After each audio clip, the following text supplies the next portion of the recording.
अब इस पैराग्राफ के माध्यम से W.H. ऑडेन साहब जी कहते हैं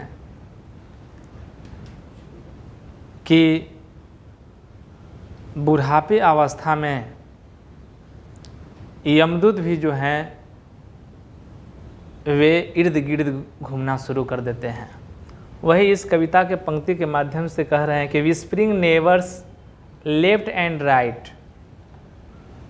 इसमें कवि ने जीवन के छठे और सातवें स्टेप का वर्णन करते हुए कहते हैं कि मनुष्य का जब अंतिम समय आने लगता है तो उस समय में यमदूत जो होते हैं वे इर्द गिर्द घूमना शुरू कर देते हैं। Pluck us from the real delight, और मानो ऐसा लगता है कि वे हमारे वास्तविक खुशियों से अलग कर देंगे।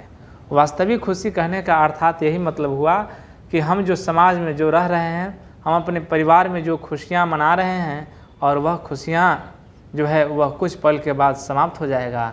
कवि ने इसी भाव को व्यक्त किया है और कहा है कि वे हमारे वास्तविक खुशी से अलग कर देंगे। And the active hand must freeze, जो सक्रिय हाथ, जिन हाथों से मैंने अच्छे अच्छे कर्मों को करता था, आज वे हाथ शिथिल पड़ जाएंगे। आज इन हाथों से वह कुछ नहीं कर पाएंगे। लोनली ऑन द सेपरेट नीज, और केवल घुटना केवल एकांकी रह जाएगा।